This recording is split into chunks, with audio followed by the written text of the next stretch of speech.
அனைவருக்கும் வணக்கம்.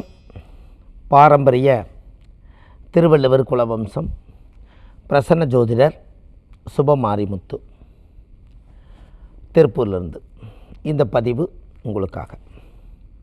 அதாவது ஒரு பெரிய அற்புதமான விஷயம் என்னென்னா,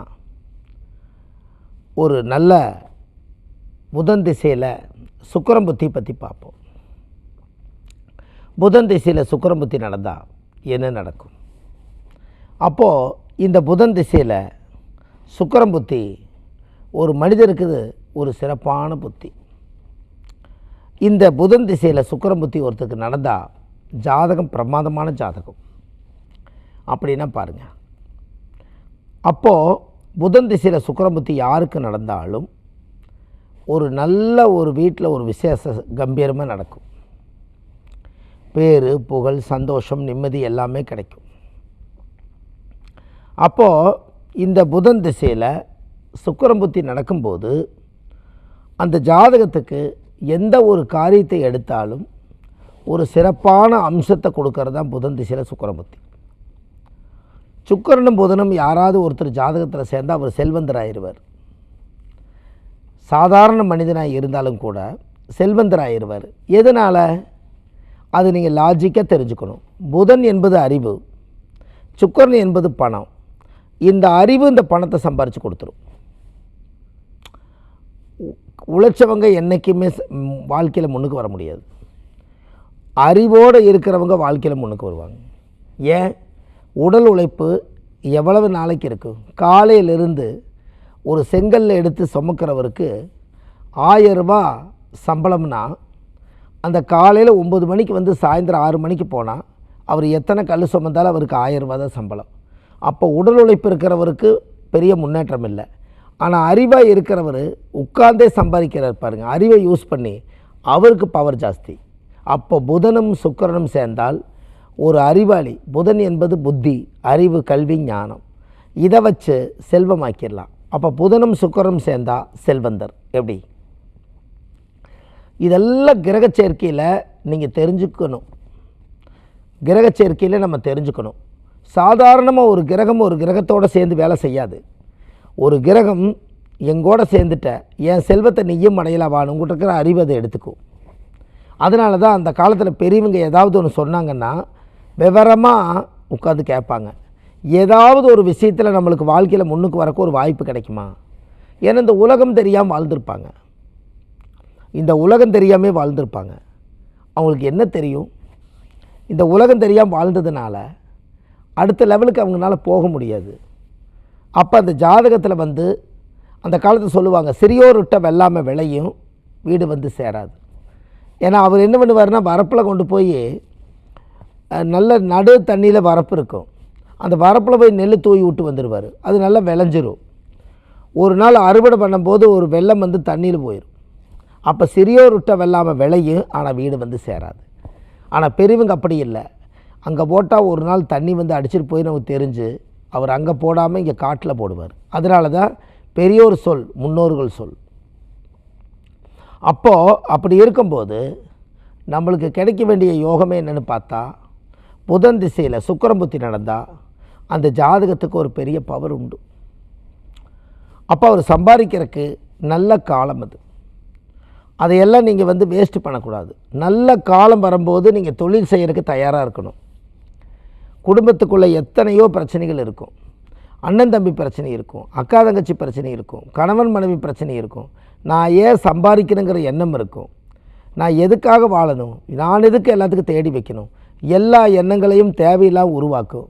அதையெல்லாம் மீறி நாமளுடைய முன்னேற்றத்தில் 2 விஷயம் நீங்கள் தெரிஞ்சுக்கங்க. நீங்கள் மற்றவங்களுக்காக சம்பாரித்து வைக்கிறதுக்காக நீங்கள் உழைக்கலை. உங்களோட செல்வம் உங்களுக்கு லட்சமாக கோடியாக எத்தனை கோடி வரைக்கும் உங்கள் ஜாதகம் வேலை செய்துன்னு நீங்கள் தெரிஞ்சுக்கிறதுக்கு நீங்கள் உழைச்சி பார்த்தா தான் தெரியும்.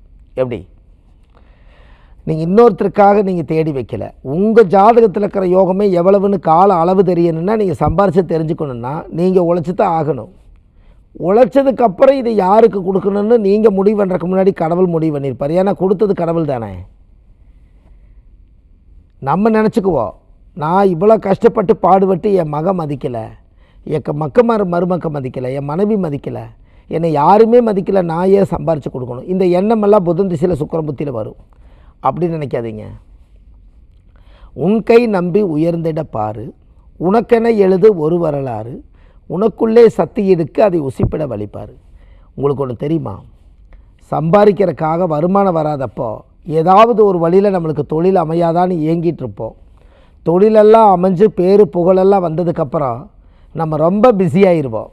அப்போ என்ன பண்ணுறதுனே தெரியாமல் இருக்கிற காலகட்டங்களில் இந்த புத்தி பேதழிஞ்சு போய் சம்பாதிக்கிற காலத்தில் புத்தி எங்கேயாவது மாற்றி விட்டுருச்சுன்னா இந்த தொழிலே அழிஞ்சு போயிடும். அதனால் இந்த தொழில் இருக்கும்போது நம்ம சுறுசுறுப்பாக இருந்து வாழும் காலத்தில் நம்ம சம்பாரித்து வச்சுக்கிட்டு கடைசி காலத்தில் யாருக்கிட்டே கையேந்தி வாங்கி சாப்பிடாம உங்கள் சொந்த காலில் நின்று வாழ்ந்துட்டு போனால் அது உங்களுக்கு கௌரவம். இதை செய்யணுமா செய்யக்கூடாதா சொல்லுங்கள்? இப்போ நம்ம கையில் காசு எவ்வளவு இருக்கோ அந்த காசு நீங்கள் எப்போவுமே பாக்கெட்டில் ஒரு 5000 ரூபா 10,000 ரூபா 20,000 ரூபா நீங்கள் ஜோப்பில் வச்சு பழகுங்க. ஜோப்பில் வைங்க, வீட்டில் வைக்க வேண்டாம், ஜோப்பில் வைங்க. ஏன் இப்போ இந்த நேரத்தில் எங்கள் கையில் பணம் 20,000 இருந்தால் உங்கள்கிட்ட ஃபுல் சார்ஜ் ஏறுன மாதிரி. ஆனால் வீட்டில் இருக்குது நான் போய் எடுத்துகிட்டு வரேன்னு சொன்னால் இருக்கிற இடத்துல சாதிக்காமல் போயிட்டு வந்து சாதிக்கிறது என்ன அர்த்தம்? எப்போவுமே நம்ம கையில் பணம் இருக்கணும், அந்த நேரத்தில் பணம் இருக்கணும். வராது ஒன்று வந்துருச்சு எல்லாமே வீட்டுக்கு போயிட்டு வர முடியுமா? அப்போ எப்போவுமே ஜோப்பில் பணம் இருந்தால் காலை பொழுது நல்லாயிருக்கும். எப்போவுமே நம்மக்கிட்ட இருக்கும். நம்ம நினச்சிக்குவோம், ஐயோ பணமெல்லாம் சோப்பில் வச்சுருந்தா யாரோ காணாமல் போயிடும், எடுத்துகிட்டு போயிடுன்னு. ஒரு மனிதருக்கு எந்த நேரத்தில் என்ன நடக்குன்னு கடவுளுக்கு தெரியும். நம்ம அறிவாளி நம்ம நினைக்கிறோம், நம்மளை உருவாக்குனவர் யார்? அப்போ அப்படியெல்லாம் கிடையவே கிடையாது. நம்ம ஜாதகத்தில் நம்ம அந்த காலத்தில் ஏன் உங்களுக்கு பொன்பொருளெல்லாம் போட்டாங்க? ஒரு ராஜாவாக இருந்தாலும் ராஜா மனிதன் தானே, அவரை பெற்றதும் 10 மாதம் ஒரு தாய் தானே. ஏன் அவருக்கு முத்து வைடூரியம் பவளங்கள் மாணிக்கம் நகை நாணயம் அவ்வளவு ஆபரணங்கள் எல்லாம் போட்டு ராஜா வெளியில் வந்தார். ஏன் அவ்வளவு வெளியில் வந்தார்? அப்படி இல்லை, ராஜாங்கிறவர் தனித்திறமையே உள்ள மனிதராக இருந்தாலும் அவர்கிட்ட செல்வம் இருக்குதுங்கிறத உலகத்துக்கு காமிச்சார். அப்போ மனிதன்லேயே சிறப்பான மனிதனுங்கிறத காமிச்சார். வித்தியாசமான மனிதனாக பார்த்தாங்க, அதனால் அவங்களுக்கு ராஜாங்கிற பட்டம் கிடச்சிது. எல்லாமே நீங்கள் அனுபவிக்காமல் எல்லாமே மொடாவில் சேகரித்து வச்சுட்டிங்கன்னா எப்போ அனுபவிப்பீங்கன்னு சொல்லுங்கள். நான் எப்போ மனநிறைவு அடைவேன், எப்போ நான் தர்மம் பண்ணுவேன்னு கேட்டால் நீங்கள் எப்போ மனநிறைவு அடைவீங்க சொல்லுங்கள்?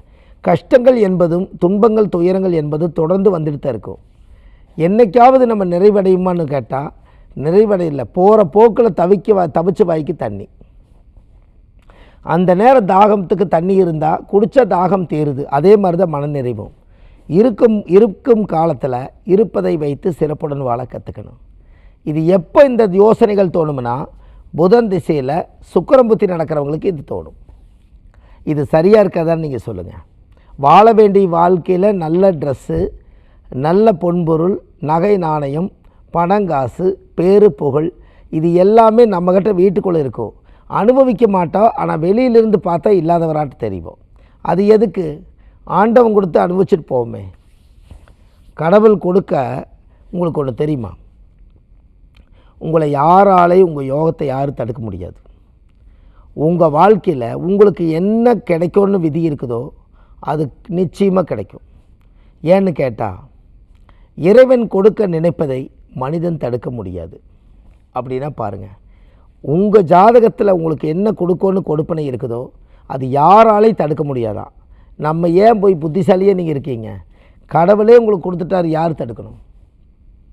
அதனால் புதன் திசையில் சுக்கிரன் புத்தி நடந்தால் கஞ்சனூரில் சுக்கிர பகவான் கோயிலுக்கு கண்டிப்பாக போயிட்டு வாங்க.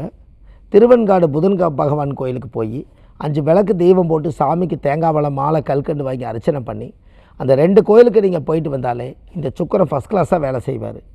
கண்டிப்பாக இது நீங்கள் போயிட்டு வாங்க. உங்கள் வாழ்க்கையில் ஒரு அசுர வளர்ச்சி வரும். இது எல்லாமே உங்கள் ஜாதகத்தில் புதன் திசையில் சுக்கிரன் புத்தியில் இந்த எண்ணங்கள் எல்லாம் உருவாகும். இது எல்லாமே நம்ம இந்த ஆதிகால பரிகார புத்தகத்தில் கொடுத்துருக்கேன். ஜாதகத்தில் ஆதிகால பரிகார புத்தகத்தில் ஒரு A4 சைஸில் இந்த புத்தகம் நம்ம கொடுத்துருக்கோம். இந்த புத்தகத்தில் ஒரு பெரிய சிறப்பு என்ன அப்படின்னு கேட்டிங்கன்னா 1736 பரிகாரங்கள் கொண்ட புத்தகம். இந்த புத்தகம் மக்களுக்காக நிறையா விஷயங்கள் போயிட்டுருக்கு. அதனால் இது கீழே போயிட்டுக்க நம்பர் கால் பண்ணிங்கன்னா வீட்டுக்கு 2 நாளில் டோர் டெலிவரி கிடச்சிடும். தமிழ்நாடு முழுவதும் இந்த புத்தகம் கொண்டு போய் சேர்த்திட்ருக்கு. அது இல்லாமல் நம்ம இந்த ஜோதிட வகுப்புகள் எல்லாம் எடுத்து மக்களுக்கு நிறையா விஷயங்களை சொல்லி கொடுத்துட்ருக்கோம். ஆன்லைன்லேயும் ஜாதகம் படிக்கிறாங்க, ஆன்லைன்லேயும் ஜாதகம் பார்க்குறாங்க. எல்லா விஷயங்களும் இதில் நடக்குது. ஜோதிட வகுப்பு நம்ம இந்த உலகத்துக்கு எடுத்து தெரியாதவங்களுக்கு நம்ம விஷயத்தை சொல்லி கொடுக்குறோம். இது எல்லாம் ஒரு பெரிய ரகசியம் தானே. இது இல்லாமல் நம்ம ஜாதகம் பார்க்குறோம், பிரசனம் பார்க்குறோம். எங்கே? சென்னையில் வடபழனி முருகன் கோயில் தெப்பக்குள வாசல்லையே நம்ம ஜோதிட அலுவலகம் இருக்குது. சனிக்கிழமை, ஞாயிற்றுக்கிழமை, திங்கக்கிழமை நம்ம ஜோதிடம் பார்க்குறோம். மற்ற தினங்கள் திருப்பூரில் பார்க்குறோம். இது இல்லாமல் காசி, ராமேஸ்வரம், திருச்செந்தூர், விஸ்வாமித்திர கோயில் இதெல்லாம் அழைச்சிட்டு போய் அவங்களுக்கு புண்ணியத்தை வாங்கி கொடுக்குறோம். இது எல்லாத்துக்குமே முழு விவரம் தெரிஞ்சுக்கிறதுக்கு கீழே போயிட்டு இருக்கிற நம்பருக்கு கால் பண்ணுங்கள். உங்கள் ஜாதகம் ஃபஸ்ட் கிளாஸாக உங்களுக்கு வேலை செய்யும் என்று சொல்லி பாரம்பரிய திருவள்ளுவர் குலவம்சம் பிரசன்ன ஜோதிடர் சுப மாரிமுத்து வாழ்வது ஒரு முறை, வாழ்த்தட்டும் தலைமுறை. நன்றி, வணக்கம்.